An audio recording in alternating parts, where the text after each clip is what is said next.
Welcome to duties world. இன்றைக்கி நம்ம சேனலில் நாட்டுக்கோழி தண்ணி குழம்பு எப்படி செய்கிறதுன்னு பார்க்கலாம் வாங்க. ஒரு பேனில் 20 சின்ன வெங்காயம், ஒரு கைப்பிடி அளவு பூண்டு, ஒரு 2 கொத்து கருவேப்பிலை எல்லாத்தையுமே சேர்த்து நல்லா வணக்கி எடுத்துக்கோங்க. இது கூடவே பார்த்திங்க அப்படின்னா 2 துண்டு பட்டை, ஒரு 3 கிராம்பு, 1 ஸ்பூன் சோம்பு, 1/2 ஸ்பூன் கசகசா, இது எல்லாத்தையுமே இது கூடவே சேர்த்து நம்ம நல்லா வணக்கி எடுத்துக்கலாம்.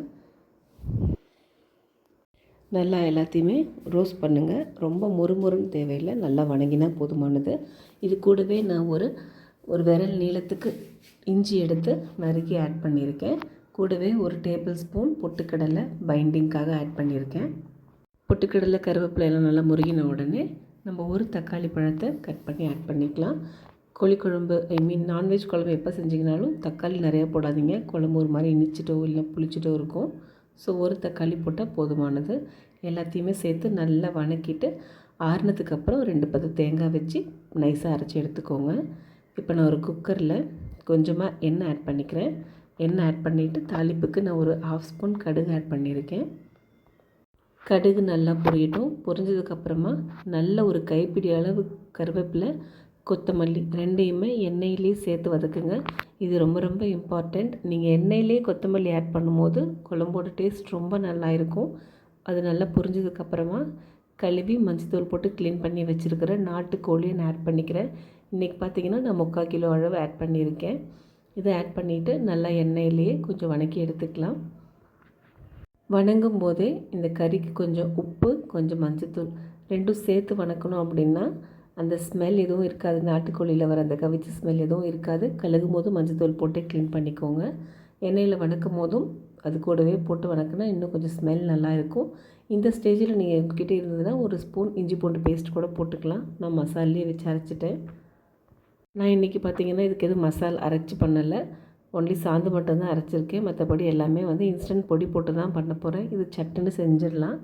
இப்போ இதுக்கு பார்த்திங்க அப்படின்னா ஒரு 2 ஸ்பூன் ஃபுல்லாக மல்லித்தூள், சிக்கன் மசாலா பொடி பார்த்திங்க அப்படின்னா 3/4 கிலோவுக்கு நான் 3/4 பேக்கெட் ஆட் பண்ணியிருக்கேன். 1 கிலோவுக்கு 1 பேக்கெட் கரெக்டாக இருக்கும். நீங்கள் வேறு எந்த மல்லி மிளகாய் எதுவுமே அரைக்க வேண்டியதில்லை. இதை அப்படியே டைரெக்டாக ஆட் பண்ணிக்கலாம். காரம் கரெக்டாக இருக்கும். 3/4 பேக்கெட் அதிகமாக இருக்காதான்லாம் யோசிக்கவே வேண்டாம். நம்ம ஊற்றுற மசாலுக்கு அந்த கறிக்கு எல்லாத்துக்குமே சேர்த்து 3/4 கிலோவுக்கு அந்த 3/4 பேக்கெட் 50 கிராம் பேக்கெட்டில் 3/4 பேக்கெட் கரெக்டாக இருக்கும்.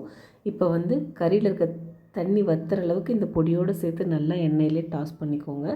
நல்லா கறியில் இருக்க தண்ணி வற்றுறதுக்கப்புறம் நம்ம எக்ஸ்ட்ரா வாட்டர் ஆட் பண்ணணும். அதுக்கு முன்னாடி ஆட் பண்ணாதீங்க. இப்போ நம்ம வணக்கி அரைச்ச மசாலா இதில் ஆட் பண்ணிவிட்டு குழம்புக்கு தேவையான அளவு தண்ணியும் சேர்த்து அதில் ஊற்றிட்டு நல்ல ஒரு கொதி வரதுக்காக வெயிட் பண்ணலாம். நீங்கள் எந்த கறி வாங்கினாலும் சரி, மட்டன், சிக்கன் இந்த மாதிரி ஃபஸ்ட் கறியில் இருக்க தண்ணி ட்ரைன் ஆனதுக்கப்புறம் நீங்கள் எக்ஸஸ் வாட்டர் ஆட் பண்ணுங்கள். அதுக்கு முன்னாடி ஆட் பண்ணாதீங்க. இப்போ பார்த்திங்கன்னா நான் எல்லாம் அரைச்சி ஊற்றிட்டு நல்லா கலந்து விட்டுட்டேன். இந்த டைம்லேயே நீங்கள் சீசனிங் செக் பண்ணிக்கோங்க. உப்பு காரம் உங்களுக்கு போதுமா அப்படின்னு சொல்லிவிட்டு.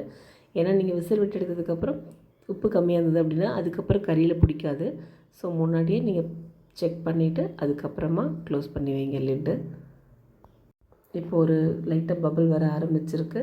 நான் இந்த ஸ்டேஜில் செக் பண்ணதுக்கப்புறமா எல்லாமே எனக்கு கரெக்டாக இருக்குது. ஸோ இப்போ நல்லா கொதி வந்துருச்சு. நம்ம மூடி வச்சு 2 விசில் விட்டுக்கிறேன்.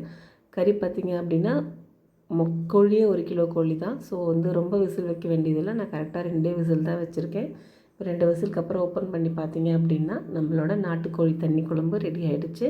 உங்களுக்கு தண்ணி இன்னும் கூட கொஞ்சம் கெட்டியாக வேணும்னு நினச்சிங்க அப்படின்னா நீங்கள் இன்னும் கொஞ்சம் நேரம் அடுப்பில் வச்சு கொதிக்க விட்டுக்கலாம்.